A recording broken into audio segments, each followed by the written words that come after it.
Hyvää iltapäivää, ladies and gentlemen, welcome. My name is Dr Sulander, I'm the head of communication here at ETLA Economic Research. And today we are organizing this Teams webinar or online workshop on geopolitics and industrial policy. A topical issue, and we hope to provide you new insights into industrial policy in Europe. The new era of geopolitics and geo-economy significantly alters the economic landscape and the operating environment we're living in.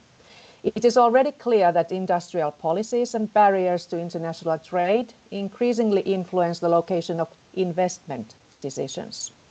I can promise you already it's going to be an interesting webinar since we have two very special guests for you today. This event will be held in English because in a short time you will have a chance to listen to Dr. Cinzia Alcidi. She is the head of the Economic Policy and Jobs and Skills Unit in CEPS-Centre for European Policy Studies. She will talk about the recent changes in EU's industrial policy. And after her, you will hear more about the state of German industry and German industrial policy, when our second guest today is Professor Hubertus Bardt. He's a managing director of German Economic Institute of Institut der deutschen Wirtschaft IW.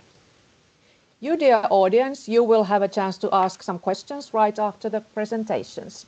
We will also have a thorough discussion after our very own research director, Dr. Jyrki Alijyrkkö, has given his presentation, and it's called Are Geo-economic Risks Becoming a New Argument for Industrial Policy? Should you have any questions or wish to offer your opinions, please use the raise hand function in Teams or post your comments in the chat. Please note that this event will be recorded and subsequently made available on the ETLA website. We hope this webinar will provide you some valuable new insights into the changes affecting the business and policy environment. So let's begin. Dr. Cinzia Alcidi from CEPS-Centre for European Policy Studies, we are very honored and happy to have you here. So you can share with us your slides now and begin your presentation, please. Good morning, everyone, and many thanks for having me in this webinar. Let me share my screen.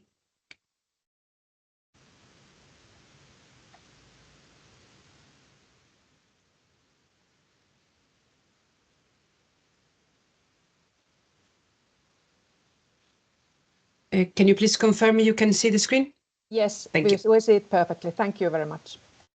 Thank you very much. So, as it was already mentioned, the focus on my talk will be on industrial policy and in particular on the EU industrial strategy. But in order to frame this discussion, I would like to start by speaking actually about economic security and the search for economic security. I will organize my talk around 3 points. First, I want to recall some points about the landscape in which EU and the EU countries find themselves, and in particular to highlight some what I call risky ties with China and the United States. Then, as anticipated, to say a few things about economic security and what are the tools in the European toolbox to achieve economic security, and in particular to focus on industrial policy and the return of industrial policy and what it can achieve. Now, I think I'm not saying anything new when I say that we are now in a much more hostile landscape. The geopolitical environment has become very uncertain. If we think of the conflicts in Ukraine and Palestine, where the risk of escalation is very high, and Ukraine having become a war of attrition, escalating tensions in terms of trade between the United States and China actually extending to other countries, and of course the arrival at the White House of Trump and his kind of shock and negotiate attitude is just increasing uncertainty and creating major disruptions. Also, the geo-economic environment is changing and is becoming particularly unfavorable to the EU. I think two main changes are notable. The first one is that the rule-based system is under threat. Some of my colleagues would say it's more than a threat, it's actually falling apart. If you think of the global trading system, and in particular, what is the role of the WTO today, it is clear that first the pandemic, then the Russia invasion of Ukraine, and then the United States, China race for technological supremacy have certainly fundamentally changed the dynamics and how we look at openness and economic integration. I mean, if we just think that integration now is mostly discussed in terms of vulnerability and dependency, I think this is just a demonstration of how the narrative has changed. And the second change in the geo-economic environment really relates to the change of attitude of the two major global powers, the United States and China, and basically their attitude to, or if you want, a strategy to reduce external reliance, which has now been going on for about a decade. If you think of America First, which was brought when Trump came in for the first time, then followed by the Inflation Reduction Act, and now the increasing resort to tariffs, this attitude towards a more inward-looking approach in the strategy of the United States has now been going on for years. In the case of China, the dual circulation strategy was put forward in 2015. So exactly a decade ago, and this is basically the idea that China should become self-sufficient. And this was accompanied by this Made in China 2025, which is basically China Industrial Master Plan to find its place into the global trade and finance and technology space as a leader, and at the same time to strengthen domestic capabilities and consumption. And it is in this quite unfavorable environment that the EU has started its quest for what is now called economic security. Sometimes it's called strategic autonomy. We can have a discussion maybe later on the two concepts. But the point is that it is important that the EU starts to realize how this change environment is a source of risks, and actually what are the tools that can be used to mitigate or those risks, to adapt to the new changes.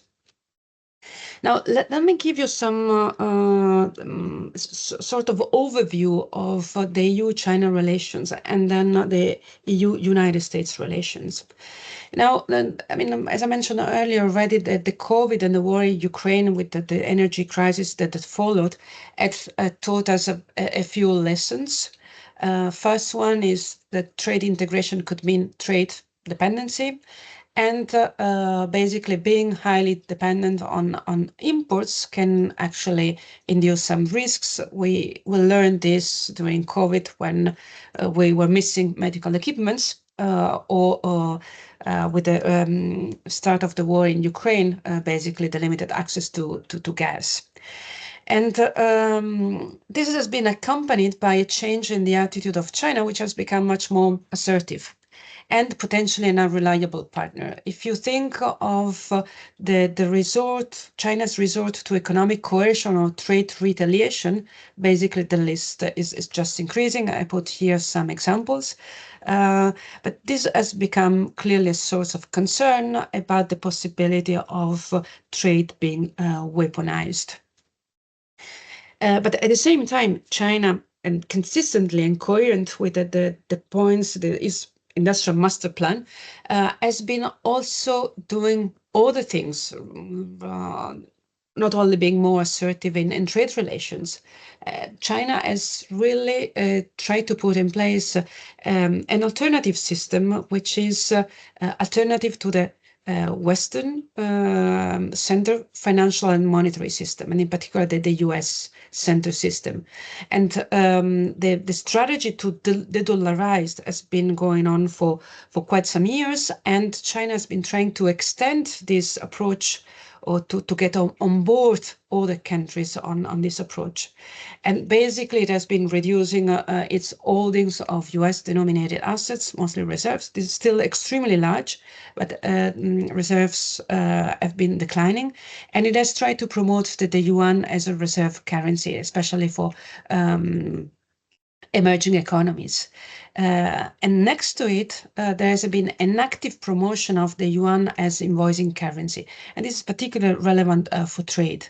And basically, about a year ago, the volume of China's outbound and inbound cross-border payments made in yuan surpassed those made in dollars, meaning that China is really pushing to settle the transactions of where China is a partner in yuan, of course, to reduce exchange rate risks, but mostly to reduce the dominance of the dollar. And in fact, what is quite astonishing that is it has been able to achieve this while keeping a current account not fully open and the yuan not fully convertible, which are two features which usually make a currency not suitable for being an international currency. But this is really how geopolitics can become more important in making decisions rather than economic considerations. And as I said, this attitude is now being shared by members of the BRICS plus sort of club, and where basically we see a search for alternatives to the dollar and the euro. And another thing that has been happening, and on this, the sanctions against Russia played an important role, is to find alternative to the SWIFT. You may remember that basically shutting down the use of the SWIFT for the Russian banks was an important sanction that was put in place. And basically, China has been trying to promote an alternative to SWIFT already in 2009.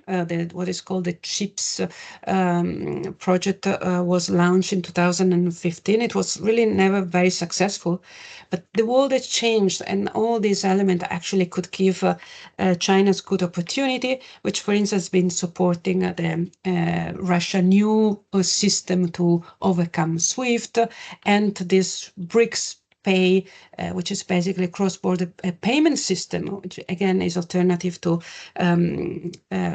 our current international monetary system infrastructures.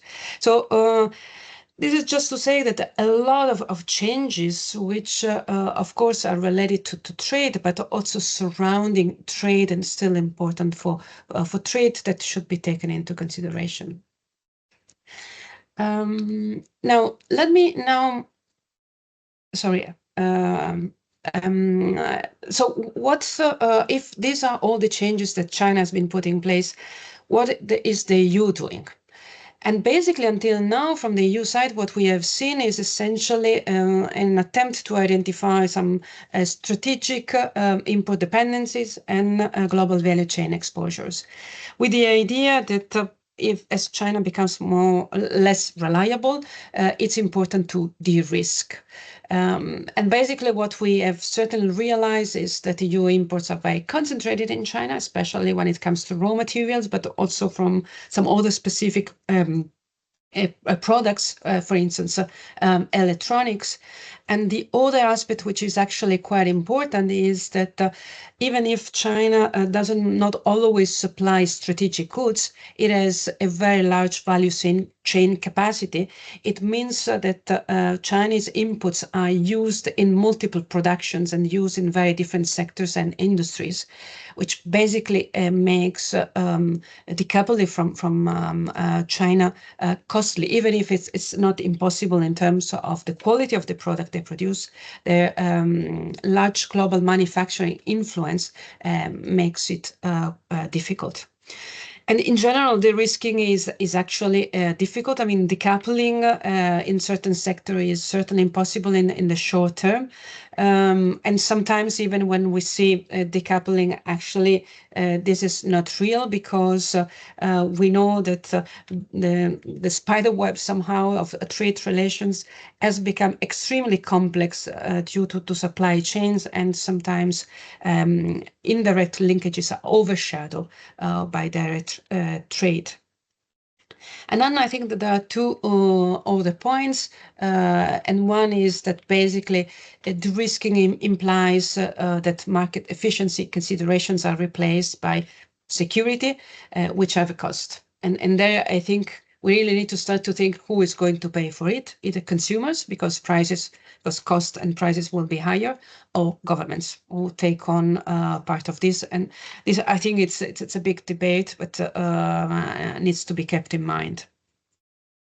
And then the last point is that the United States has clearly followed a different approach, more aggressive approach rather than reactive, with resort to tariffs, export control, and subsidies.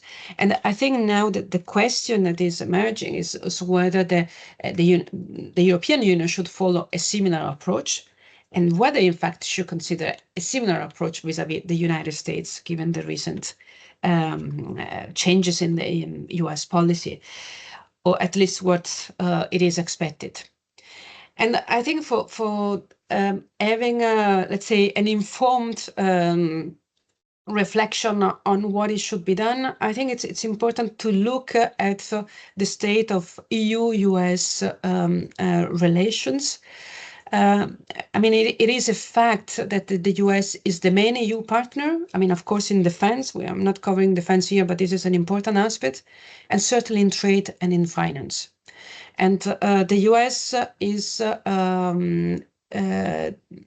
US trade in goods and services with the US totaled about 1.6 trillion euros in 2023. This is just huge. It is the largest destination of EU exports. And in fact, if we count also services, not only goods, is also the main source of EU imports. I mean, if we count only goods, China as a great role. But this importance, it's not limited to trade. We can find it also in finance, and in particular in foreign direct investment. The US is the most important destination of EU FDI, and the United States by far and large the main investor in the EU. There is this chart on at the bottom of the slide where you see that basically the bars which reflected the EU-US direct investment abroad is just huge compared to the others. However, what is interesting to highlight is that, for instance, when it comes to EU-US FDI linkages, there have been some changes during the last decade. This chart represents FDI assets and liabilities from an EU perspective. So the green bars is EU investment in the United States. The yellow ones is US resident investment in the EU. And what you see in the chart is that over the last 9 years, more or less, most of the bars are negative. And basically negative bars means divestment flows. So there's been quite a lot of divestment going on both sides. There's been clearly a regime switch since 2017, which, by the way, coincides with a Trump Tax Cuts and Jobs Act, which looks like a watershed, mostly driven by change in taxation on corporate profit, which led with repatriation of a huge amount of profits from Europe to the United States. However, it must be more than this, because basically the divestment wave has continued also in recent years, and the effect of that policy do not exist anymore, even if Trump basically has promised to extend and to repropose exactly the same policy, which is a major reduction on profit companies. Now, maybe the last point on the United States is that all these changes in the U.S. policy, which I mentioned already earlier, the Tax Cut and Jobs Act, the Inflation Reduction Act, the sanctions, the tariffs, all these policies have really highlighted the fact that the United States is really more focused on its own interest, and there have been impacts on its partners, in particular the United States. And a lot of this approach is actually bipartisan. So Trump is, of course, extreme, but basically even under Biden, some of the U.S. policies were certainly not particularly favorable for the European Union. So I think this really poses a very fundamental question, which is somehow it's uglier than the one we're posing about China, is whether we should de-risk from the United States. Some people may say that we should attempt to have a special relationship with the United States and with Trump. But I think this really poses a question about the discussion that we had until now about economic security, which was really very centered around China, is something that needs to be rethought. Now, what is actually in the EU toolbox that can be used to de-risk, whether this is China or the United States? And I think on this, we really need to be aware that the European Union is really built on the idea of openness and free markets. And the instruments that we have are reactive in nature. So exactly because we are centered on this principle. So the idea of responding to unfair treatment once this is ascertained. And this is basically the idea of countervailing duties, but also the anti-coercion instrument. So unfair treatment, you respond, but you do not attack somehow. And in terms of the risking, the most of the action has been really on the diagnosis. So really try to identify where the trade dependencies are, and then to give some broad policy guidance. Okay, we need to look for diversification, but there has not been really assertive intervention. I mean, if you think of the economic security package, probably the most advanced policy measure was the FDI screening with a potential revision of the 2019 directive.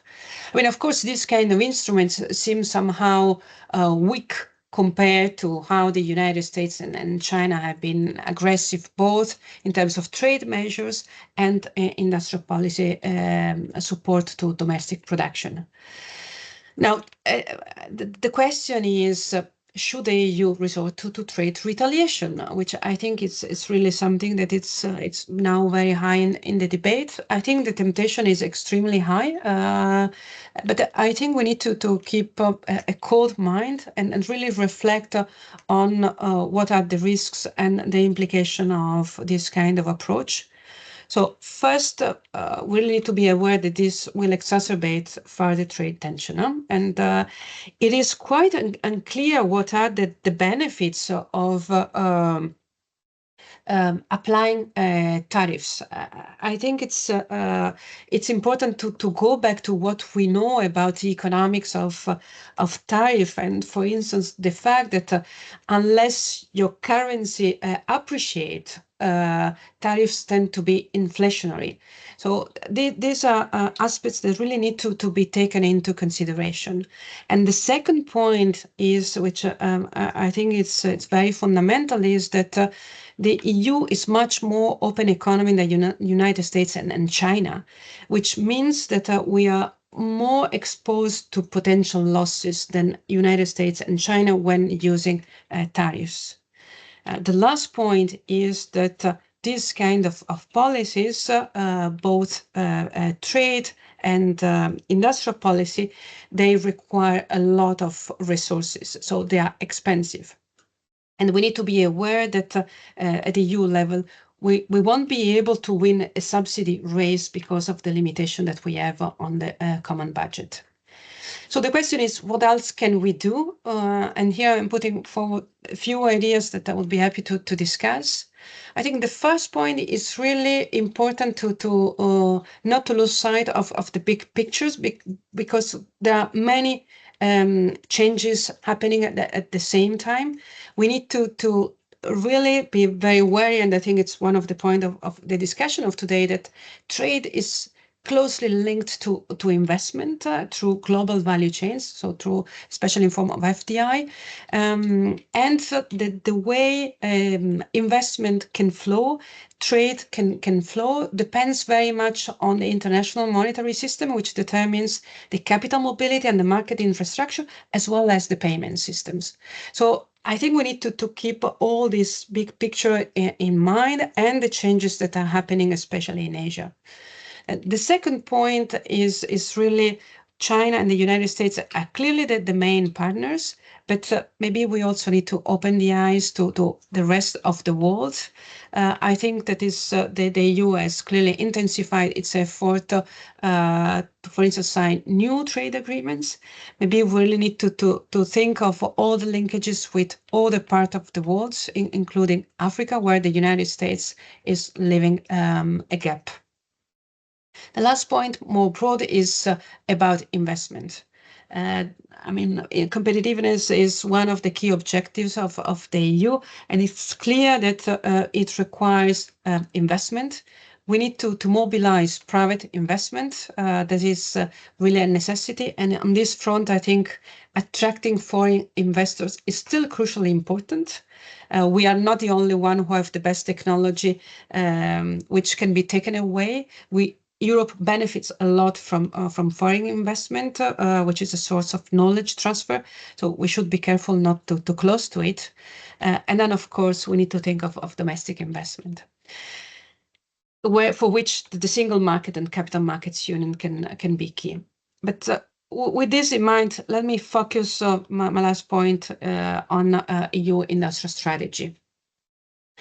Now, I mean, for decades, and I'm sure many of you in this room have a similar background than mine, industrial policy was out of fashion and was quite disregarded, and then out of sudden it has become a certainty, a fact, and is only about how to implement it.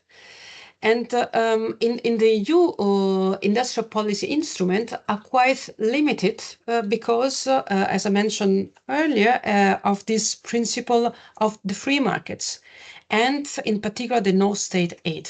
So basically direct subsidy to industry mostly do not happen because they should comply with the EU rules. However, the world has changed, and here the question becomes, can we still have an EU industrial strategy without having proper instruments for it? And if we map what are the instruments today for the industrial policy, basically we have EU-level funding programs, which maybe in size are not so different from the US Inflation Reduction Act, if we put all these things together, but they're very decentralized and not necessarily pursuing one objective or common EU objectives. So this approach may change. I'm sure you heard the announcement about Invest AI made at AI Summit in Paris yesterday by President von der Leyen. There are some occasional deviation in no state aid that allow for national subsidies, and we have a couple of examples recently.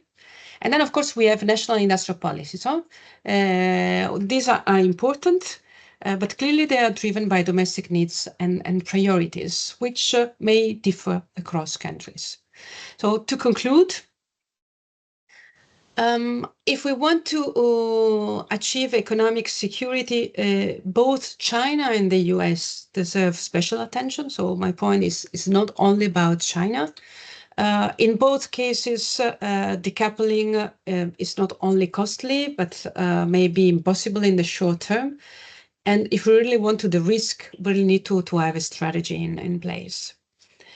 Now, second point is really on reducing dependencies, while I would advocate we really need to remain committed to openness.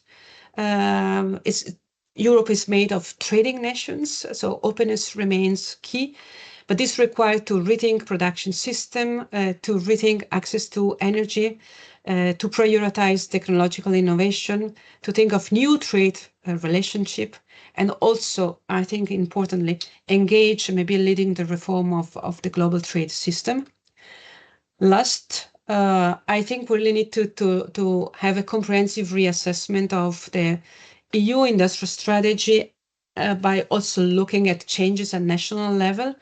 There are fundamental challenges at the level of industries, especially in energy-intensive sectors, but not only. And if we want to go in that direction, I think that the rethinking is at the level of the member states, the value chain and companies at the three level. And I think we need to be very careful in leaving the initiatives only to the individual member states without having a common or coordinated EU approach to industrial policies, which necessitate reflection about what kind of instruments we can use. And I think the reflection about the next multi-annual financial framework really goes in this direction. Many thanks for your attention. Thank you very much, Dr. Alcidi. Highly appreciated, very interesting and a concrete presentation. Thank you. So we can take brief questions right away. So if you have some relating straight to this presentation, please ask them by raising your hand. And of course, we'll take questions and comments also later on after we have heard all the presentations.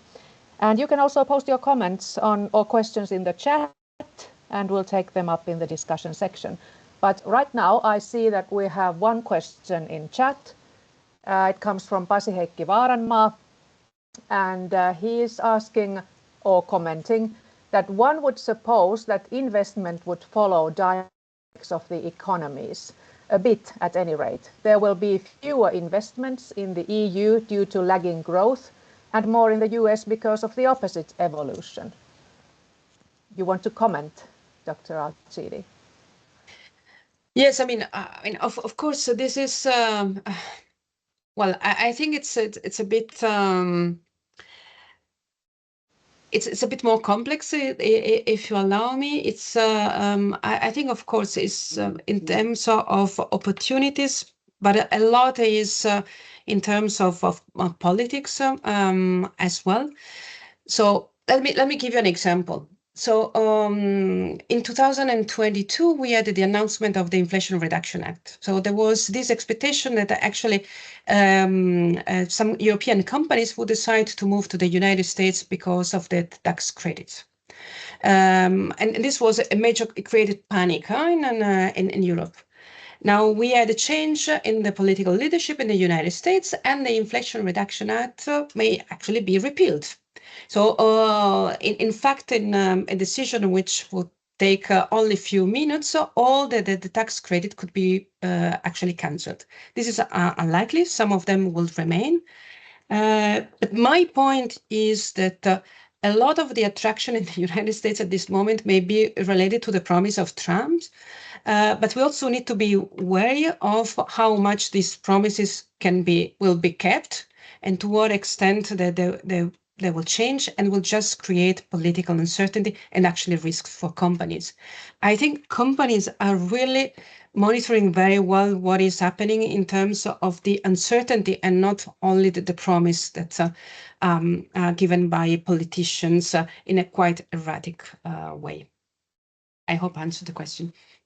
Thank you. I see, Pasi-Heikki, you have raised your hand also. You can comment if you wish.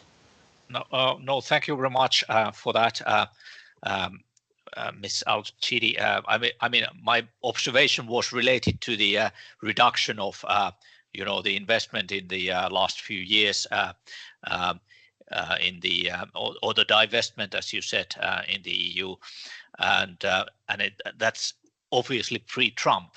But I think what we saw in the US was not really a flight of capital from the EU, but there was an increase of domestic investment in the US following the IRA. And it's obviously, as you quite rightly put it, it's a different ball game as to how much promise the new administration there holds, or how much and how much uncertainty it creates. Now, I had just, I think your presentation was excellent in all regards. One point about the EU risks about the going the US way in terms of retaliation and so forth is obviously because, as you pointed out yourself, the EU is much more dependent on exports led growth, and the economics theory will tell you that if you impose barriers to imports, you impose equal size barriers to your own exports through, among other things, through the increased valuation of your currency, but for other reasons as well. So no, there are no easy issues to tackle in those relations. I just flag the thing that Finland is considering, becoming the chair of the OECD Ministerial Conference next year, and one of the topics we have been thinking of is exactly the sort of industrial policies and how to get it right, in the sense that, all of us see a lot of pitfalls in this, but whether we could within the OECD to talk about the ways to pursue industrial policies that might be necessary without harming each other on the way. So let's see what happens, and that's an open question, but it would be interesting to pursue this discussion further, time permitting. Thank you. Thank you. And I see also another hand raised here. CEO of ETLA, Aki Kangasharju, you want to ask question, please? Yes, thank you. And thanks for the presentation, even though you are providing us very gloomy future picture for the European Union. We can't afford giving more subsidies. We would suffer more from tariffs than the others. So what else could we do is the question. Your answer is industrial policy, but as long as and as much as industrial policy is about giving more subsidies, I'm not sure if that gives us an answer either. So industrial policy must be something else. What else could it be? Well, obviously it could be the functioning single market, or completion of the single market and all the projects there. Can you see any light at the end of the tunnel? Can we really proceed in that respect any near future? Actually, my question. Thank you. Maybe I can try to give. It's a very difficult question, but you are right. I think it's rather gloomy. But my point is that I think that there is no silver bullet. I think we really need to think of a strategy where there are different elements or different avenues which are pursued in parallel. Of course, the single market is key. I think there is. I don't want to use the usual slogan, but I really believe that there is some untapped potential because we are quite a big market. We are still quite fragmented. And I think that there is potential to scale up different technologies or different sectors. And I think the awareness now is becoming bigger and bigger. I think really need to think how to make it material. So that is, for me, it's that must be a priority. There is nothing new, but I think that the awareness and the context, since the since somehow the external world has become so unfriendly, I think we are all realized that we really need to leverage more on what we have the internal market, really. My second point is, okay, it will be very difficult to go ahead without China and the United States, but I think really need to open our eyes to our eyes on the rest of the world. I think we can't risk just to close because China and the United States have become aggressive or unfriendly. I think our nature is too much in the direction of being open. And there are quite a lot of economists that are emerging. I think there is more to do than just think of how to design the next tariff. It may be require really much more thinking, but I think that there is more than that. Mm-hmm. Then on the industrial policy, I agree with you. It's not only about the money, and it's not only about subsidy. Actually, I'm quite. Okay, I think there are some risks for the subsidies, which can create really an unequal level playing field, which it will be a point of no return for actually disrupting the single market rather than enhancing it. But I think that there are some initiatives that where we should try to find an alignment at EU level to have the scale of the market. There, I think it's we really can do. Thank you. Thank you. I see two more hands, but I'm going to give just one debate here because we will have to take questions and comments also later after we have heard all the presentations. But I will give next to Pekka Sinko from Prime Minister's Office. You have raised your hand beforehand. Thank you. So please, you can ask your question. Yes, thank you very much, Tytti, and thank you, Dr. Alcidi, for a very interesting presentation and a thorough one. I was just wondering that how do you see the strategy or the economic strategy of the United States towards the EU? Because I've been wondering that I understand the competition between US and China, and there are political and military issues there involved, why US doesn't want to see Chinese economy grow too fast. But in terms of the European Union, one could think that joining the forces or the economic powers of the EU and US would make even US economy, or at least United States, stronger in a competitor against China.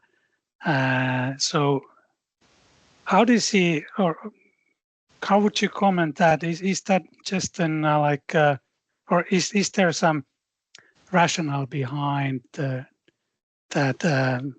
United States in a way wants to start two-frontier war at this stage, because it's at least one could think that it's not a reasonable thing to do from a strategic point of view. How would you comment that? Thank you. Thanks for the question. I think this is actually a very important question. I mean, I'm not sure I have the answer, because I think if from a rational point of view, I would agree with you. I think Trump doesn't have any interest in opening another front against Europe. But I have to say that sometimes I doubt about the full rationality of certain leaders. Trump is certainly one. I have the impression that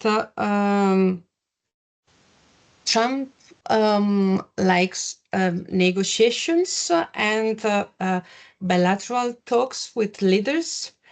And I think because of the structure of the EU, I'm not sure it really recognizes President von der Leyen as the leader of the European Union. So I'm not sure he has a clear strategy vis-à-vis Europe. whether this is to damage Europe or actually to cooperate with Europe. To be honest, the future of the transatlantic relations to me now is a major question mark. But I have to say that sometimes I fail to see any rationality in the approach that Trump has shown, at least until now. Now we have to actually today we had at the CEPS-Centre event with the US ambassador to try to discuss the future of the transatlantic relations. So it's happening now. So this is really, I think, a very, very fundamental question, but it's I have to say I do not have a clear answer about what will be the attitude, and also thinking beyond what it would be rational. Thank you. Thank you. Since this is such a good conversation, I must give also to you, Anna Koikkalainen from Foreign Ministry. You have raised your hand, so please you can ask your question and state your comment. Please. Thank you, Chair, and thank you very much, Dr. Alcidi, for an interesting presentation and very good discussion. I work at the International Trade Department at the MFA, so I would like to touch upon something you mentioned in your presentation, namely the rules-based trading system and the obvious challenges we face currently today. And obviously, industry policy would be one of the most relevant issues today to address on multilateral trade fora. And we already touched upon the interesting question that what else industrial policy could be or should be, that it wouldn't be only trade distorting subsidies. But still to stay a bit on the subsidies, and if we are thinking specifically about the WTO, what kind of space do you see for the WTO to address subsidies, and what would be the most urgent issues to address? I'm thinking probably the key point could be increasing transparency on various subsidies, but I would be interested in hearing your views. Thank you very much. Thank you very much for your question. I think that the point about the future of the WTO and how to address the issue of subsidies, which may become more and more frequent, is a crucial one.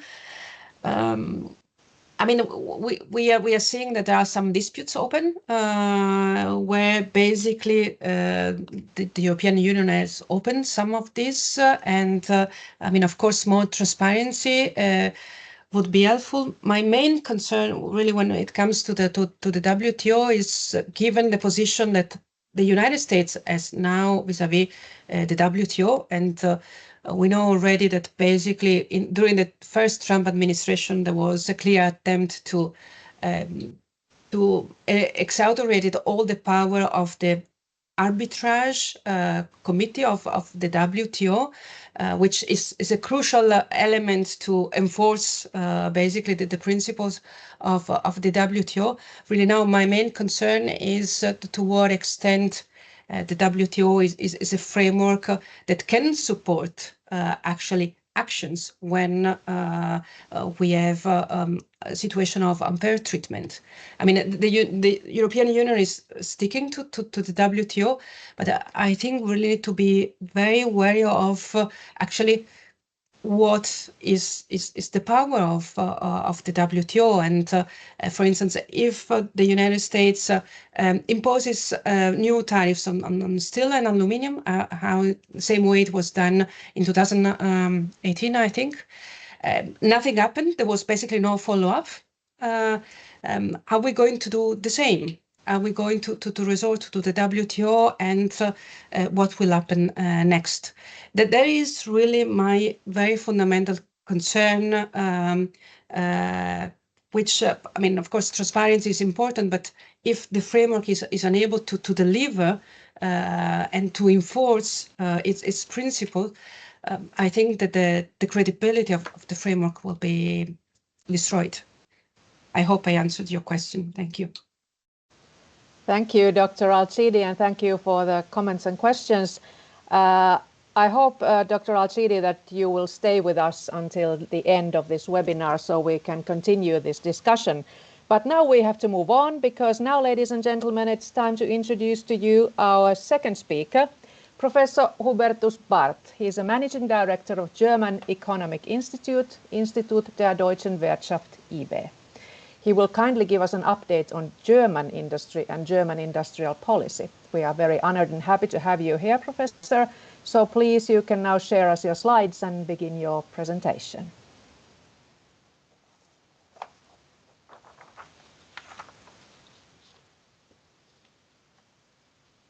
Yes, thank you. Thank you very much for inviting me. I'm just struggling a bit with sharing my slides, but it will be there in a second.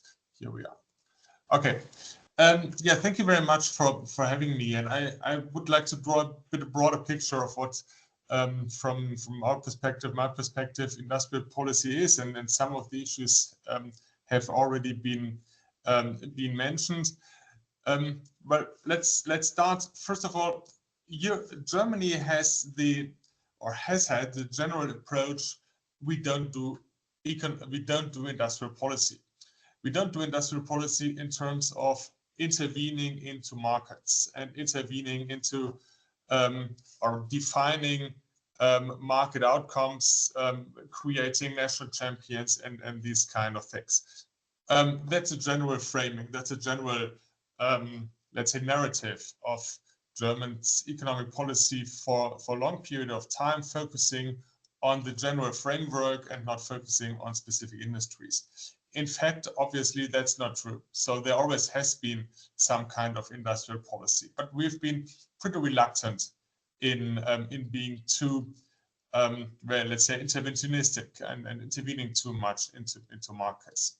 That has to change a bit, but we have to discuss the limits of these new policy approaches as well. Why is industry or manufacturing in Germany so important, or why is it policy-wise so important? It's because it accounts for almost 30% of our value added. And that's not just what we measure as manufacturing in the statistics. It's also parts of the service sectors that are closely linked to manufacturing. So much of the service sector, parts of the service sectors, are just possible because there's that industry, there's that kind of manufacturing. So we have to look at those two elements together, and that's how we come to almost 30%. The figures on that chart are from 2019 because we don't update these calculations too often, but basically that didn't change too much.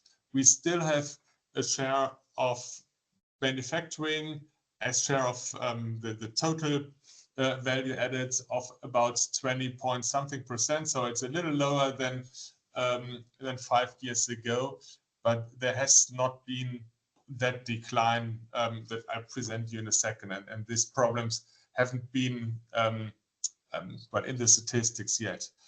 Why is industry so important, and how has it been an advantage and maybe a disadvantage right now?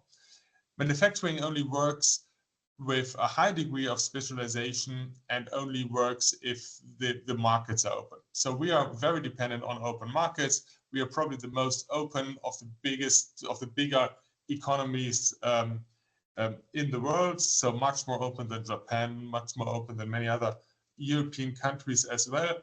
And that with that high share of manufacturing. That means that a lot of medium-sized or larger companies can specialize on something in the value chain, be very good at that, and only succeed because they have the world market. They have customers all over the world, and they really that model is in danger if markets getting more and more closed, and then protectionism is gaining more and more momentum. So the openness of the economy is or has been essential. We have benefiting from China. We have benefiting not just because China is a place to produce things, but because it has been a very big market. So part of our growth in the last couple of years has been the growth of China. And as the growth of China is going down, part of the problems we have right now is based in that development. Second element is the ongoing protectionism, ongoing regionalization of value chains. So producing in North America for North America, producing in Asia for Asia, producing in Europe for Europe. That also questions the idea of producing here and selling things worldwide. And the third element that led to the decline of industry in the last years, or at least a stagnation, was of course the energy price shock. On that chart, you see the share of you see the development of industrial production since late 2019. 2019 was the moment or the end of the last business cycle. So since then we are in a phase of stagnation, and we've seen a huge decline, especially in energy intensive industries like paper industry, like the chemical industry, but we also see a decline in production in automotive. We don't see that much in value added. So companies are able to have more value added here, and even if, or at least stable value added here, even if production in total goes down a bit. So that's also part of, well, let's say, reshoring or reintegration of elements of the value chain in this country. But we see a, let's say, decline, or let's say stagnation of especially manufacturing, but basically the total economy since 2019, and that's the economic crisis we are in, and that's also what is triggering, or what is one of the main discussion points in the campaigns for the general election, which will take place in a little more than a week. We've seen a weakness in investment. And that's true if you look at public investment or private investment. And then again, that leads to what does it mean for industrial policy? How can we be more attractive? And what we are discussing now is that industrial policy is more than we've discussed in the past. I've mentioned we've been reluctant in even talking about industrial policy, but we can also say, well, there are two types of industrial policy. One is horizontal. One is providing a good framework for every industry and everyone who wants to do business here. And the second one is more interventionistic, more vertical, looking at specific industries, looking at specific companies, for example. So we have these classical topics. We have to talk about the investment conditions here, talk about energy costs, talk about total costs, and so on. But some new topics. One is transformation, and transformation with a defined market outcome in 2045, which means we don't want to have any net greenhouse gas emissions, and that leads to a lot of, well, states and government activities to define markets in a way, and to make sure that we'll come to that market outcome that we want to have, that market result that we want to have in 20 years from now. And the second big influence and trigger for industrial policy and specified vertical industrial policy, maybe interventionistic industrial policy, are the geopolitical risks that have already been discussed. So on that slide, you see the two elements. On the one hand side, on the one side, on the left side, it's the horizontal industrial policy, infrastructure, governance, taxes, the innovation system, the single European market as one element. And on the right side, sector-specific vertical industrial policy, and And there are three elements, basically. One is decarbonization, and decarbonization basically in Europe. We have 60 to 80% per ton greenhouse gas emissions as the price rising from the ETS. Most other emissions in the world are for free. So basically just a little less than 25% of greenhouse gas emissions are priced. And we have a pretty high price on greenhouse gas emissions, and that leads to market distortions, that leads to problems that we have to address. And that's one reason why there is industrial policy to counter that price differences. And the other one is resilience, security, strategic autonomy, or open strategic autonomy, as the European Union has called it, to demonstrate that the openness of the economy is something that remains necessary. The other part of that sector-specific industrial policy is the classical building of national champions or European champions, or classical intervening into market and giving subsidies for projects where policymakers believe that will be relevant and important in the future. And I'm pretty skeptical about that. So building national champions or building European champions typically means to reduce competition within Europe. And you maybe followed the Siemens-Alstom debate a few years ago, when there has been discussions about a big merger, which would have meant that there would be no competition in that market in Europe anymore, but maybe better options for that new company on the world market. And the other thing is defining, we want to have battery production in not anywhere in Europe, but in Germany in that example, or which has been mentioned, semiconductor production near Magdeburg, 10 billion euros have been, well, not given out yet, but promised. And that's the traditional interventionistic economic or industrial policy, where we really have to believe that government decision makers know better about future economic opportunities than investors. And I'm skeptical about that. But there is a lot in the other two arguments, resilience and decarbonization for industrial policy. But I would like to start with the first one and to demonstrate how we try to measure and to identify where has our industrial policy or business location policy or economic policy horizontal wise, where are we? Where are we as a business location? Where are we as a location for international investors?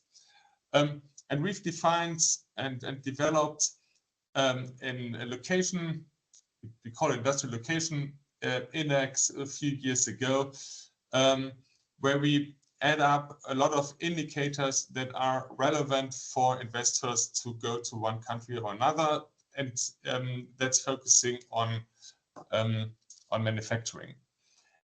You see that Germany is still not too bad. It's fourth out of 45, which differs a lot from many other indicators out there, for example, from Lausanne or some others, where Germany went down significantly.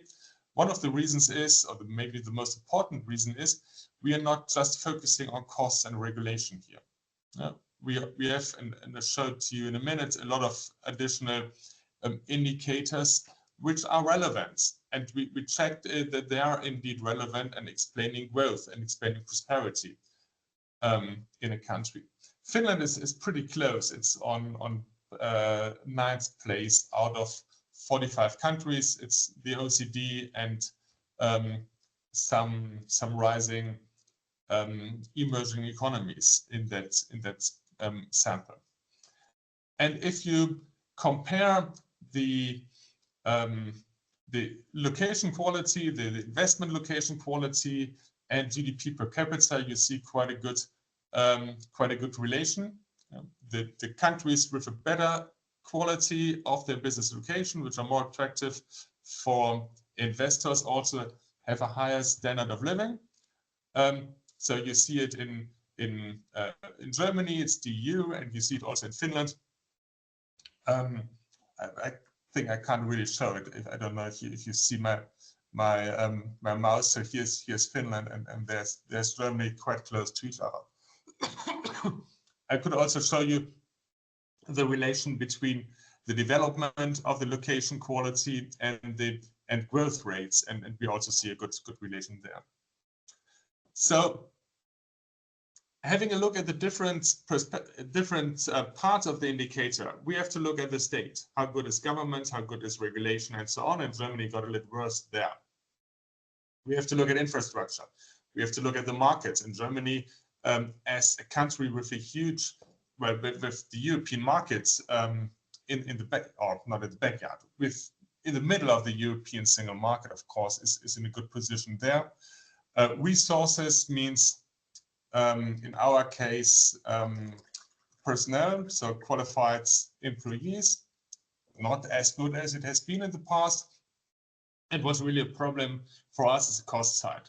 So high taxation, high labor costs, high energy costs. So here we are 44th or 45.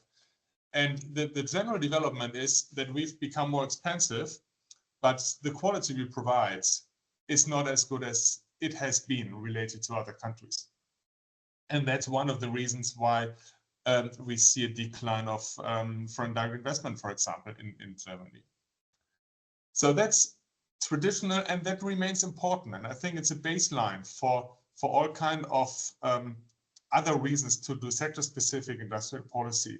If we are not attractive for investors, for industrial investors, we can't manage the decarbonization challenge. We can't manage that huge reinvestment which is necessary there.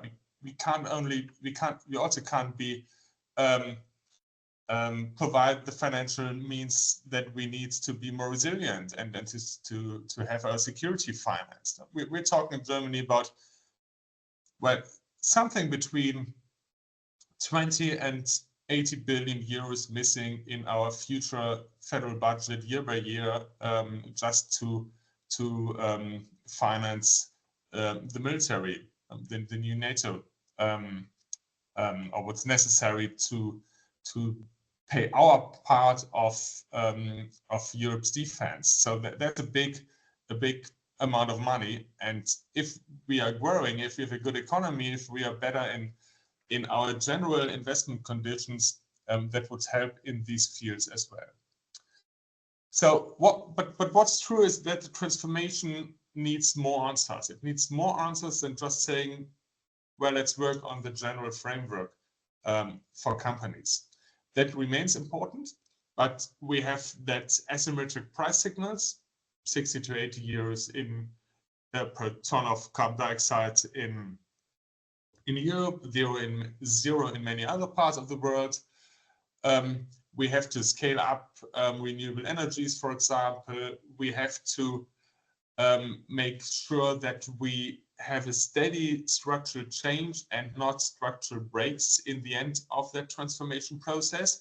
We want to have we want to be able to transform manufacturing and not want to fulfill our decarbonization goals by getting rid of manufacturing. We have to take that transition costs, which are there. And there are a couple of good reasons why, for example, subsidies are necessary in that process. If I look at steel production, for example, modernizing steel production in so far that it will be able to produce steel based on hydrogen and therefore is basically emission-free or carbon-free, means we need 1 billion per additional units, 1 billion euros additional investment. No one's going to pay for that right now because there's not a real market there for green steel, no willingness to pay, and we can't just put it to the companies. If you tell them, well, you have to pay 1 billion more, they say, yeah, well, we don't have to do that because we can produce steel somewhere else. So that's a reason why there is a necessity to support these companies. But brings government into a role where normally in a market economy it shouldn't be, because then governments have to decide and have to forecast, well, will steel production be relevant, important, and so on in the future? Will it be competitiveness in 10, 20, 30 years? What normally the investor is calculating and is deciding and is putting his money at risk. So government has a different role in these kind of transformation processes. And we're talking about a lot of money, basically. We're talking about more than about 1.5 to 2 trillion euros in the next 25 years, additional investment which is necessary. So that's pretty fundamental. And that means we can't just put money on everything. There's a huge debate about a lot of different instruments. First of all, of course, it's infrastructure that has to be provided. Infrastructure for hydrogen, for electric vehicles, for carbon capture and storage, and so on. We're talking about promoting investments, so subsidies basically, reducing energy costs. If I know, or if I hope, and that's a baseline for all of that transformation process, that in the end there will be there will be cheap or competitive, or there will be green energy provided, and also for competitive prices. So companies will be able to be competitive with that new energy price level in the future, but we'll have higher prices in between. Then we have to take care that we don't get rid of those companies in between, even if there's a long-term perspective. So what about energy costs in that transition phase?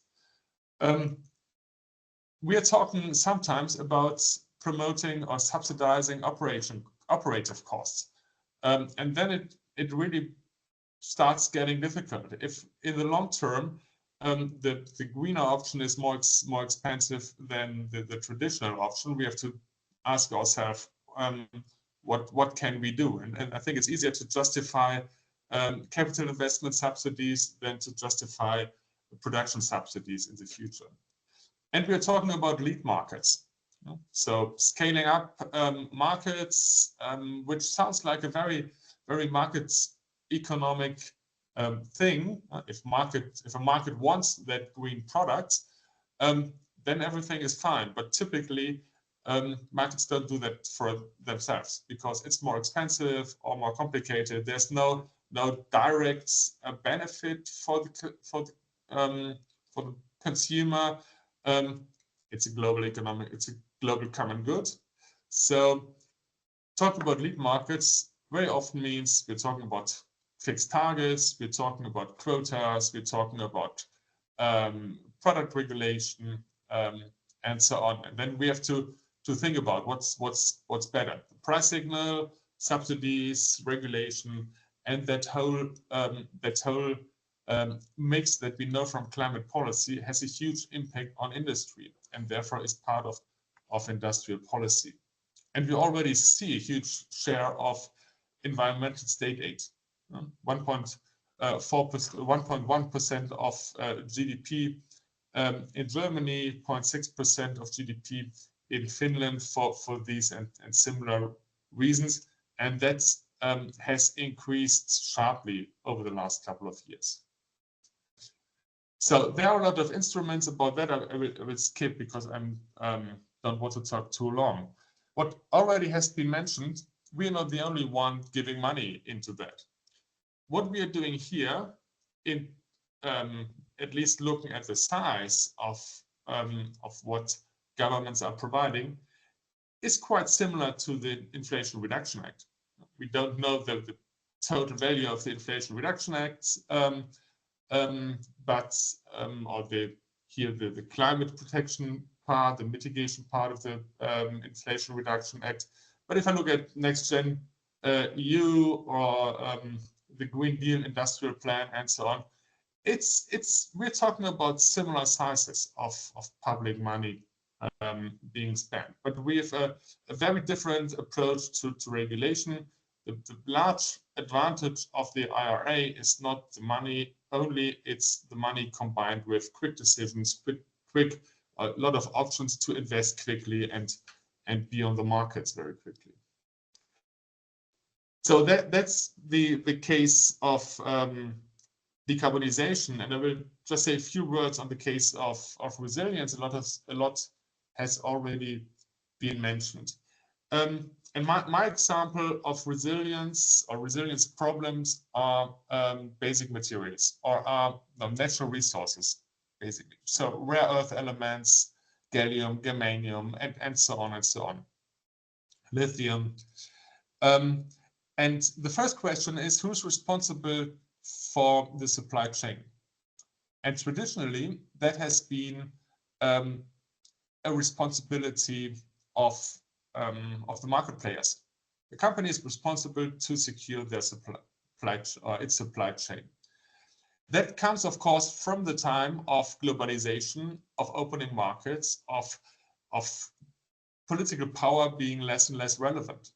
But the time where we can trust on markets being open, that is over. And that's not just something to blame on Donald Trump. I mean, the protests against TTIP have been in Europe. The blockade of WTO by not nominating new judges started under Obama.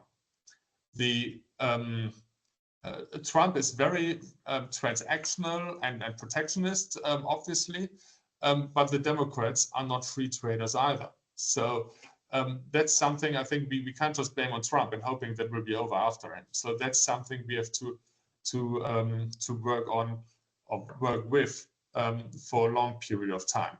And that also means that we can't just rely on open markets. And if we are looking at China especially, we can't do that anyhow.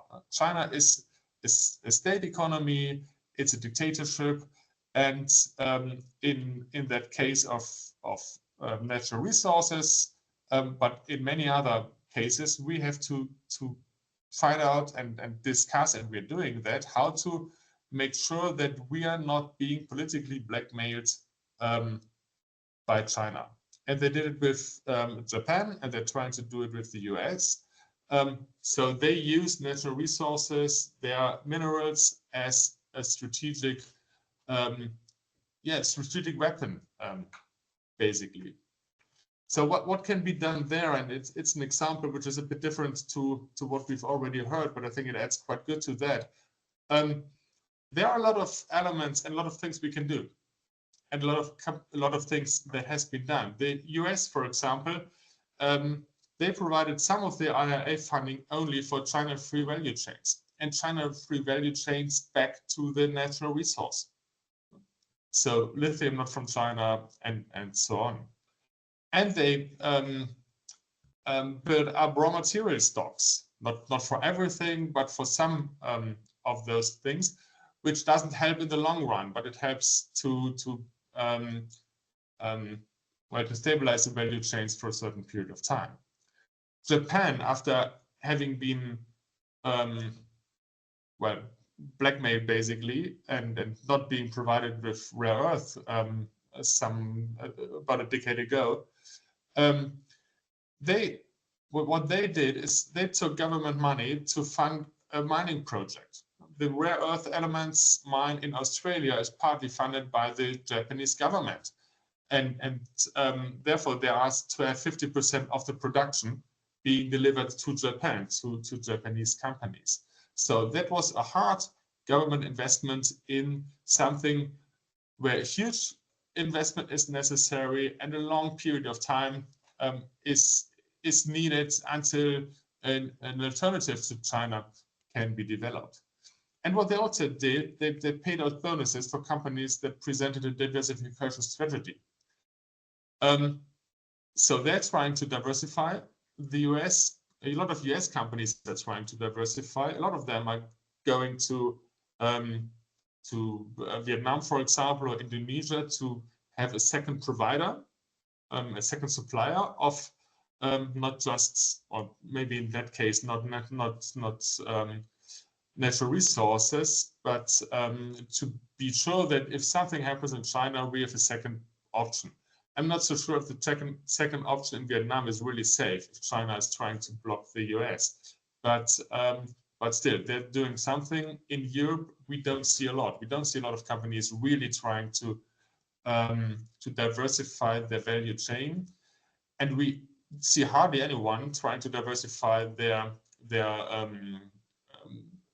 markets. So they are selling to China, and it's much more difficult to find new customers than to diversify your value chain. So going back to raw materials, we are discussing a raw material fund, public money to do something, trying to find to initiate something like a commodities club. And I think that's an interesting idea or an interesting thought, that we have to, how difficult it is with the US, we have to remember that North America, Europe, a couple of other countries are part of the Western world and share similar values and are market-based democracies. And that's a fundamental difference to what's happening in Russia or what's happening in China. So even if the conflict, or even if it's more difficult with the US, with that government that we've seen for 3 weeks now, we have to negotiate with them. We have to be part of that Western alliance, and I mean I think that will basically force us to follow more or less a US approach against China. There's no equidistance between China and the US. They're not similar, and we are something in between. We are part of that Western world, and therefore these kind of club thoughts may be interesting. Final thoughts from me. So we see a lot of interference into markets for good reasons. We see interference for the reason of being more secure, being more resilient. We see interference into markets for being more, being cleaner, being more climate friendly. And we already also see a new role of the state, an expanded role of the state in a market economy. But what we also have to discuss is, where does that end? Where's the limit for that? Because what we also see is that resilience or security, for example, that argument is used everywhere. You can always say, yeah, we want to have it here in Europe because we don't want to be dependent of some anonymous supplier somewhere in the world, and want some kind of subsidies to be here. Or let's remember that 6 or 7 years ago, when Donald Trump first wanted to impose tariffs on car makers, on European cars, his argument was that's a threat for the national security to have these huge number of imports. So, I mean, I don't really see why BMW on Fifth Avenue is a threat for the national security of the US, but it shows that that security argument can be used everywhere, even more than the decarbonization argument. That's being used very often to support some interest in new subsidies, but that's also possible and even more important and more available everywhere if I'm talking about resilience. And I say, well, the thing I want to be subsidized for is important for resilience or security somewhere. So what we also have to discuss is not only how that state intervention is justified, but also how it can and must be limited, because in the end it's competition and it's dynamics on the market which makes us wealthy, and again, that wealth and that economic dynamics is the baseline for all security, resilience, and decarbonization goals that we want to achieve. So thank you very much, and I'm looking forward to continue the discussion that we've already started. Thank you, Professor Bardt. Highly appreciated, very interesting. I think we can take some couple of brief questions right away if you have some relating straight to this presentation. So please ask them by raising your hand. And meanwhile, I can read from our chat that Pasi-Heikki Vaaranmaa has a comment. One would think that part of the weakness of economic performance in Germany is due to structural challenges in certain manufacturing sectors like automotive. How do you find? I think right now we have three pockets of problems in the German economy. One is the energy intensive industries, minus 20% in paper, in steel, in chemical industry after the increase of energy prices. So we lost part of the aluminium production, we lost ammonia production, we lost some of the paper production, and that won't come back. So that's one part of the problem. Second part is indeed the automotive industry for two reasons. One is it's struggling with new technologies, and and people still want to buy internal combustion engine cars and not that much electric vehicles.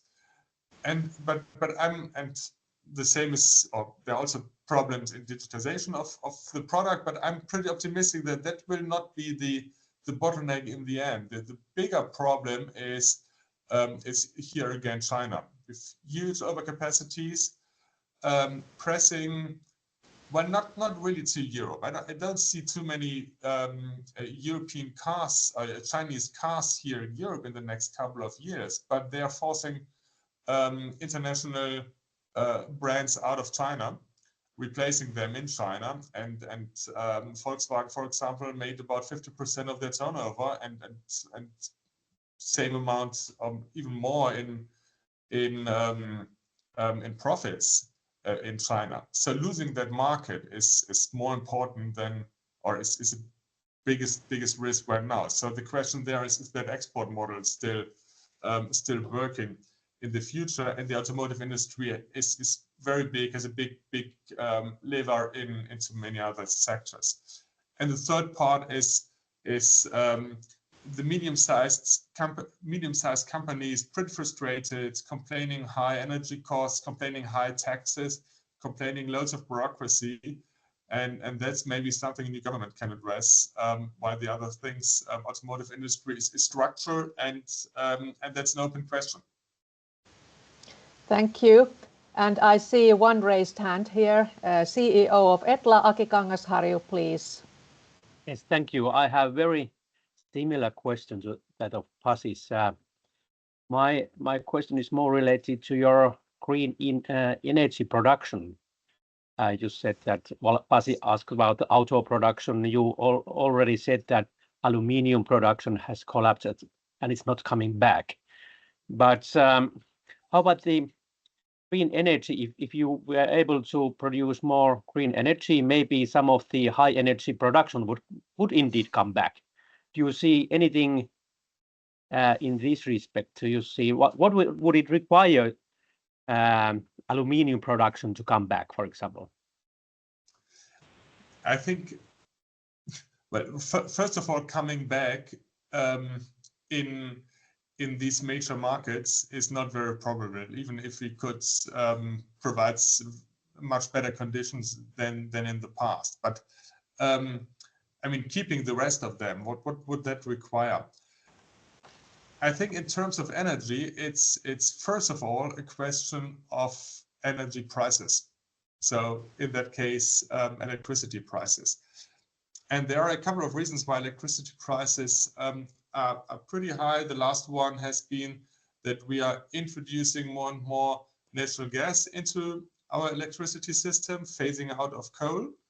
There's an increase of renewables. So renewables, wind and solar is increasing, but when they are responsible, when the price is defined by renewables, we have pretty low prices, but in many cases we still need some fossil power plants.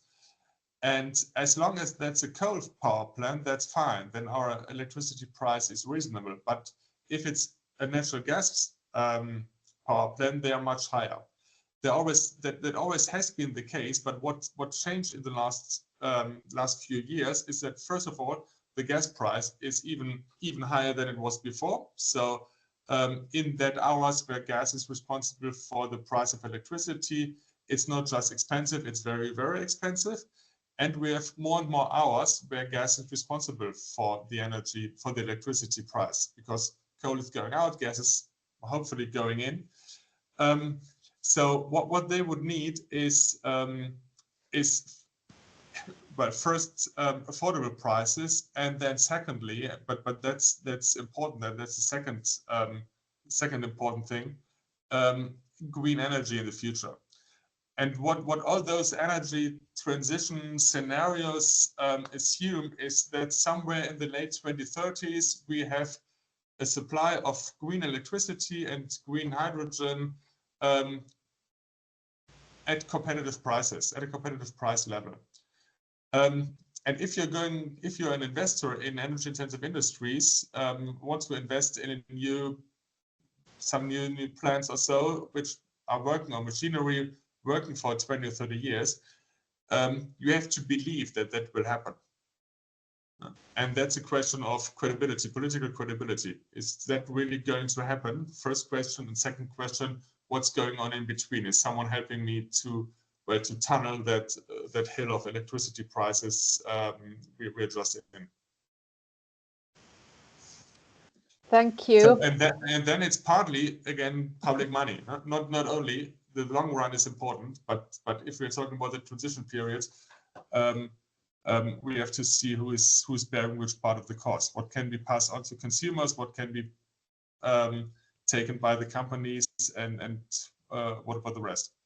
Do you see any country importing energy for you, like hydrogen from Finland, for example, or cheap electricity from Finland or from the Nordics or from South, for example? I would like to focus on hydrogen, and I think we'll be an importer of hydrogen in the future, definitely. Our natural conditions for wind and sun are not as good as in many other regions, so we are not the best location to have large scale hydrogen production here. But then we have a situation where, for example, I mean, let's imagine there's some hydrogen production on the African continent, better conditions, they're producing hydrogen, sending it here. So that means we have shipping costs in between. That will and that's more complex and more expensive than just drilling something in the ground, having oil there, putting it on a ship and sending it here. So shipping is more important. There will be a price differential between hydrogen where it's being produced and hydrogen here. And that means and producing hydrogen, that's pretty similar to a chemical well, it's not yet a chemical plant, but it's complex technology. So that will probably not shipped here as hydrogen, but as ammonium, for example. So that means we won't have ammonia production here if it can be produced right at the place where hydrogen is produced. But then the question is, well, will it stop at ammonium or will it be nitrogen, or what are the next steps in that complex, in that long value chain that will move to the place where hydrogen is produced? So even if we see as a reference point a world with a uniform price for carbon emissions and therefore just natural reasons why hydrogen is produced in some parts of the world, we lose some of that energy intensive processes. And we have to think, well, what will be lost? And if we know it will be lost even under best conditions, there's no reason to well, no, yeah, there may be resilience reasons, but there's no reason to support it. But we have to think about the rest. So where can we differentiate? Where can we be innovative? Where can we produce things that are more customized? And so the future of the German manufacturing is not mass production of well, some commodities or simple things. If we want to be as wealthy as we are, we have to be as good, and we have to produce things that make a price difference. And that's not the well, let's say easy commodities. And that again, it's makes it then makes or changes production traditions. It's then not mass production only, it's more customized, more labor intensive again. Thank you. Thank you. We will take questions and comments a little bit later after we have heard now all the presentations. So please keep your comments in mind or post them in chat so we can address them during the discussion. But now it's time to welcome our last speaker, Dr. Jyrki Aliyrkkö, who is a research director here at ETLA Economic Research. And his presentation is called "Are Geo-economic Risks Becoming a New Argument for Industrial Policy?" He will present recent research results for you. So please, Jyrki, you are now able to share your slides and begin your presentation. Okay, thank you, Tytti. So my presentation focuses particularly on the change of economic affairs policy in the era of geoeconomy. About 1.5 years ago, Jamie Dimon, who is the CEO of the largest bank in the US, said that the geopolitical situation is the thing that concerned him the most. And then he continued that the outcomes of that change is highly uncertain or even unknown. Well, that was 1.5 years ago, and I would say that now we do know something, and I think that we are moving from the era of globalization to the era of geoeconomy. And if I first try to characterize this era of globalization, that lasted about 30-40 years. So one of the basic assumptions at that time was that all countries follow rules. If they are, for instance, members of WTO, they follow the rules of that. And also there was an idea that cross-border trade, it prevents wars. And in foreign affairs policy, it was much about liberalization of international trade and international investment. So many countries, also Finland, they liberalized these things to promote trade and investment. And what was the consequence was that there was deeper specialization in the world economy, and we also saw a lot of knowledge transfer between countries and regions. For instance, from the Western countries, from the US and from the Europe to China, there was a huge knowledge and technology transfer.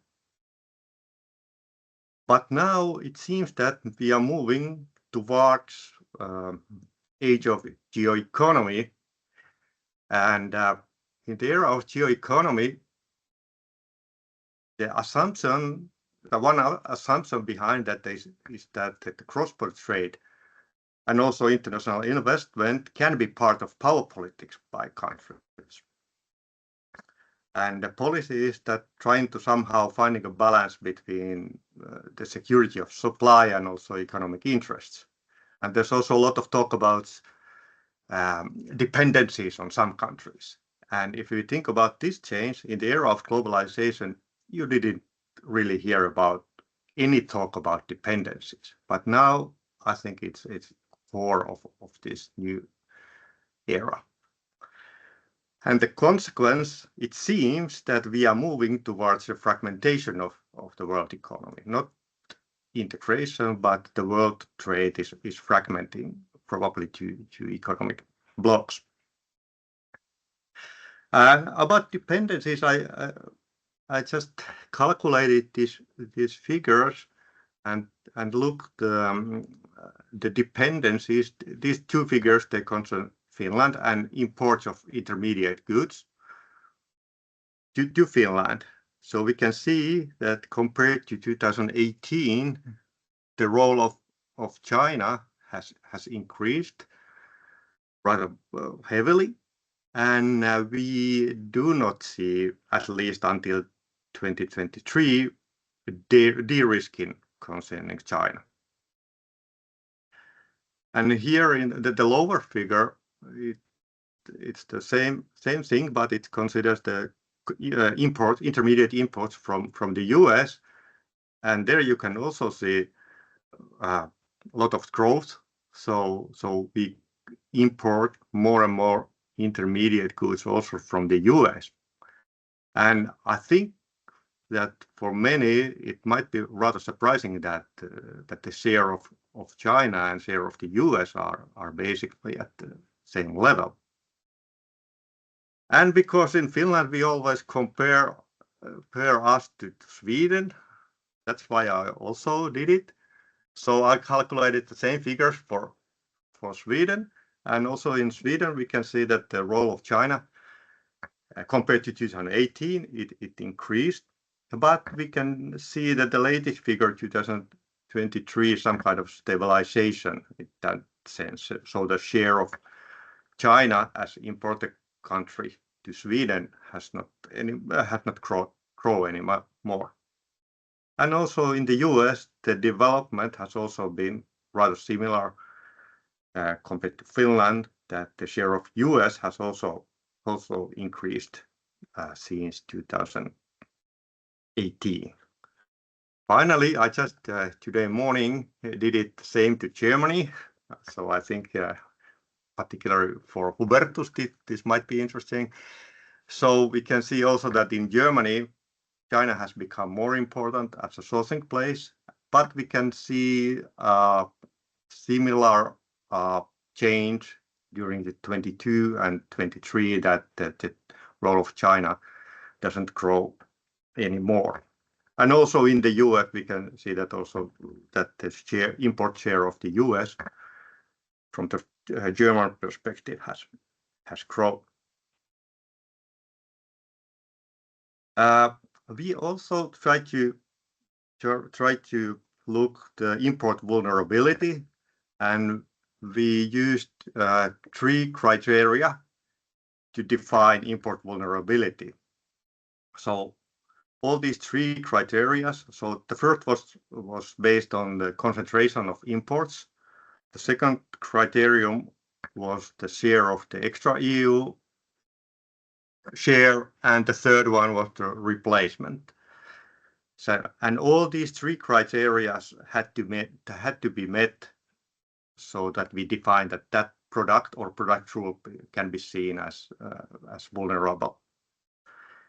After we defined those vulnerable import products, we looked at from where those vulnerable import goods are imported.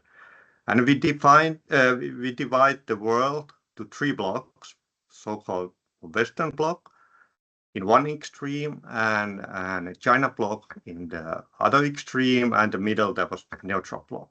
And we used to define each country in the world, we used the UN voting data.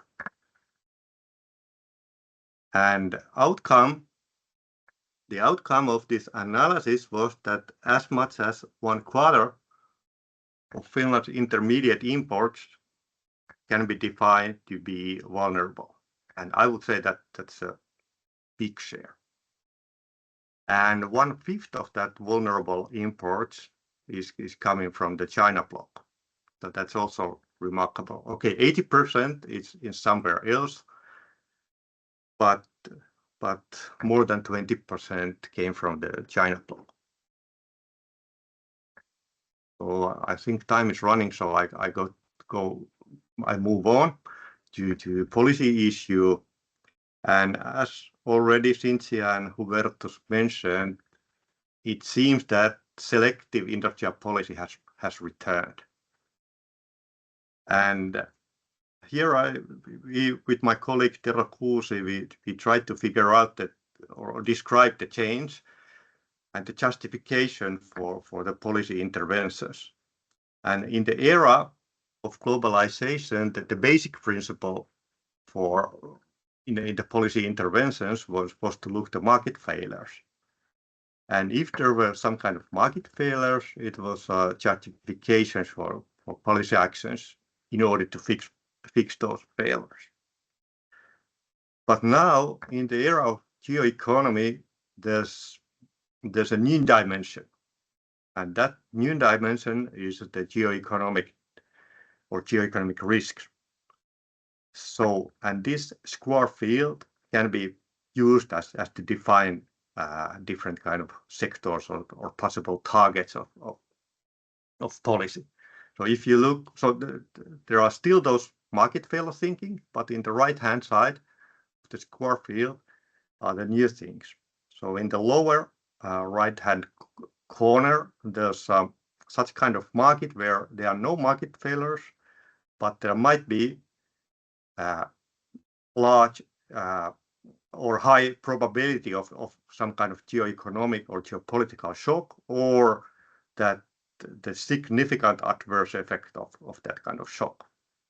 And that may be justification for some kind of policy actions. And the right upper right-hand corner, it's an area or target where there are market failures, and in addition to market failures, there are some kind of, or there are big geo-economic risks. And this kind of thinking can give the priority for policy actions in those cases where there are a combination of market failures and a large geo-economic risks. And we think that this is the big change in policy. And if you read the report by Mario Draghi, you can really see that, and other papers, you can really see that this geo-economic thinking and geo-economic risks and dependencies are a new issue, and there are also it's also used as justification for the policy actions. Oh, sorry. Yeah, but and this selective industrial policy, there's also risks, and I would say there are high risks, and I hope that policymakers also take those into account. The first risk is related to that those target industries or target companies or targets whatever, they might be wrongly selected. The second risk, even those targets would be correctly selected, there's a risk of scale, of risk that the scale of, for instance, subsidies could be far too large, because they are there might be, or there's also high propensity to the influence of interest groups to get more and more subsidies. So they might be too excessive. So our advice is that each industrial policy actions must be or should be credibly and openly justified. I also would like to highlight that also the most promising sector, the hottest sectors or companies in this time or this era includes also risks. So for instance, this Swedish battery producer, Northvolt, which is currently heavily struggling. So it was only 1 year, 2 months ago when Canada said that Northvolt will build a new battery factory to Canada, but Canada give support for $1.9 billion for the company. So those amounts are huge, and particularly if we think about small countries' point of view, they are very large. So the thing is that also those hottest sectors, hottest companies also include risks. So my final remarks and conclusions here. So first, these geo-economic risks, they have become a new justification for policy interventions. And this is new thing in this era. The second point is also, as I just mentioned, is selective industrial policy. includes risks, and they also apply also the most promising sectors. And the last point here, if I think about near future, forthcoming years, I would say that in this time it's very hard to see signs that geopolitical tensions will reduce or ease in the next few years.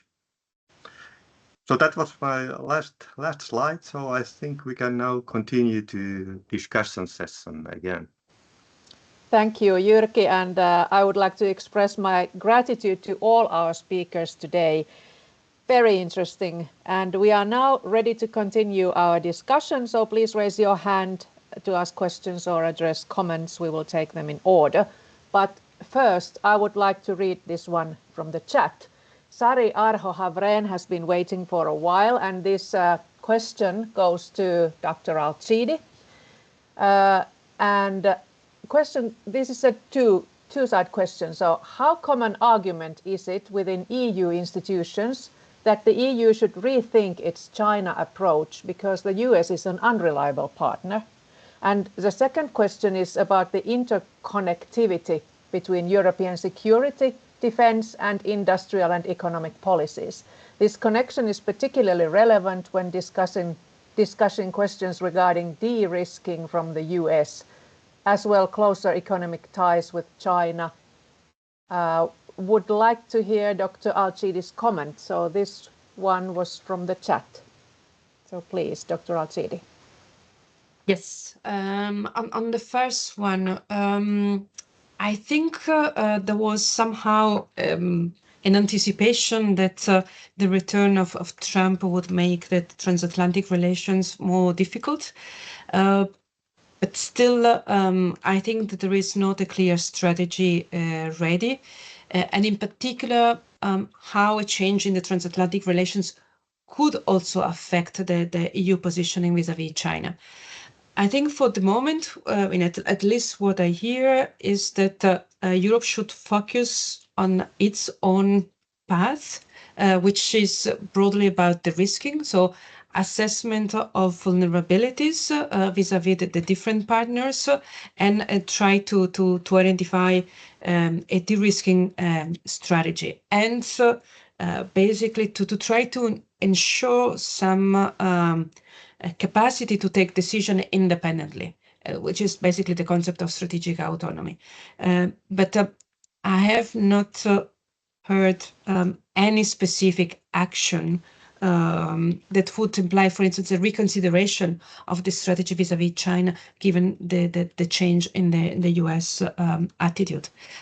My expectation, as I said, is that there will be more focus about how the EU should think about vis-à-vis the other partners. And then, sorry, the second point, which was about connectivity, because I couldn't read the question. Could just Yes, it was about the interconnectivity between the European security or defense and industrial and economic policies. Yes, indeed. This is a new issue from a European perspective. I mean, of course, defense is something that we always have considered as being granted by NATO. Now the debate has changed completely, and this is raising quite a lot of challenges in many member states. It's really the attitude vis-à-vis investment in defense, and of course the budget. And this idea of whether budget should be transferred to NATO, and to what extent capacity should be built from a more European perspective. And this is, I think it's going to take a lot of place in the discussion among the member states, because, I mean, of course, defense and security vis-à-vis external threat is measured and will take center stage. We can speak about trade security, but if physical security is threatened, this takes priority. I mean, quite importantly, I think this is one of the themes where there is economic spillovers and where a European approach makes sense, because we have common borders. And I expect this aspect, for instance, to be discussed also when the European budget will be discussed as one of the areas where common resources make sense. Thank you. Thank you. And I see now two raised hands. May I just add one thought to that yes, question? Of course. Not addressed to me, but I think that there's a really close additional interconnection between those fields when it comes to the question whether to promote the European defense industry or whether to buy from the US, at least when it's about things that are well, available there and not available here quickly, and that may be part of any kind of deal that has to be made with the Trump administration. Thank you. I see now two raised hands, and Pekka Sinko was the first to raise his hand. So from Prime Minister's office, Pekka Sinko, please. Yes, thank you very much. I won't ask any question about Dr. Alayrkka's interesting presentation, because Prime Minister's office is financing that project, and I will luckily have the opportunity to discuss that one more in detail later, I hope. But I have one question for Professor Bardt.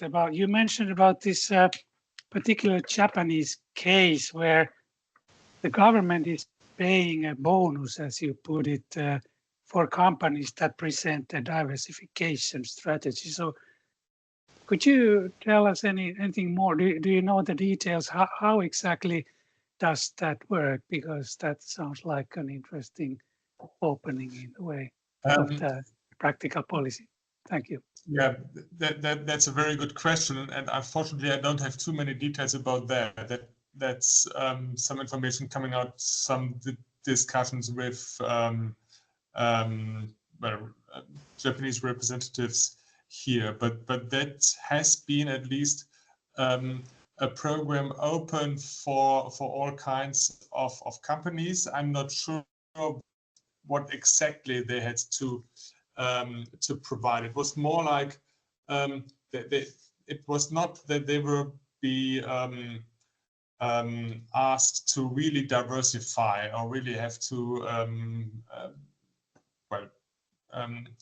diverted reorganized their value chain, but it was about having a plan in case of politically motivated disruption of value chains, and they wanted to give an incentives for their big companies to take these questions into account and to find their own answers on that. Thank you. And now I see one raised hand. Tero Kuusi is a research director at ETLA Economic Research. So please, Tero. I think, considering the time, this is becoming a comment more than a question. But yes, I was thinking about, there is, of course, we've been talking today about value chains and the home sourcing and sort of what is the future of economic growth in Europe. And obviously, for instance, the IMF has raised the question about how to home source global value chains to Europe, and as I see, there's many sort of practical questions about how to kind of construct those and bring them back. Let's say there are specialization between countries, and we've been hearing thoughts about green transition, hydrogen, as we talked about. Of course, there's question about secondary use of data, and auto industry has its own questions about digital rights and so forth. But I don't know whether you have some ideas of perhaps is there anything that we could do? It looks like maybe that vision is still not kind of coming through so fast and strongly that we would thought. But is there any low-hanging fruits in that sense? This is for everybody. If someone feels good to answer. Let me try. I think the potential of really bringing value chains back home is limited and has to be limited. I mean, there's a reason why value chains are diversified in the world, because there's some specialization out there. There are people, there are different prices out there, and I also don't understand the American story about bringing all manufacturing back. I mean, that's an economy with full employment, and also there the car manufacturers, for example, they need that division of labor between cheaper Mexico and more expensive US. So I don't really, and that's similar in Europe. So I'm not as, I mean, the labor market is not as good as the US, but still the general argument of bringing everything back, I think that won't work, although there's potential in Europe.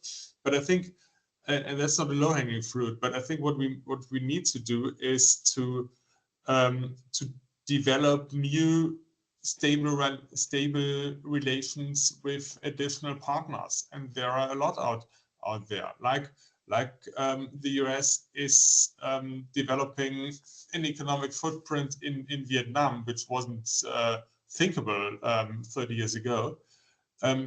And we are always talking about the African continent, which is so close, has a lot of potential, has qualified people, has a lot of problems, but still, I mean, that's our closest neighbor there. And when we're not talking about reshoring, which I think won't be economically the best way, but if we're talking about nearshoring, then we have to look around in our neighborhood. Thank you. Now, when I look at the time now, I see that it is time to close this debate now. I'm sorry for that, because it has been very lively and very concrete also. But I will give the mic, so to speak, to Jyrki Alijyrkkö once again. So Jyrki, would you kindly provide some brief closing remarks? And would you please open your mic? Thank you. Yeah, yeah, sorry. So yeah, first of all, thank you, Cinzia, and thank you, Hubertus, for your excellent contributions to this workshop and your insights. And then I would like to, of course, thank participants of the workshop for all your comments and views. And just a final point, just to announce that, well, this workshop is part of our project that we are doing to Prime Minister's Office of Finland, and we will continue the research in this field, and we will publish the final report at the end of spring. So just a few months from here, we will get all the results concerning this topic: geo-economics, vulnerabilities, and industry policy. So once again, thank you for you all, and have a good day.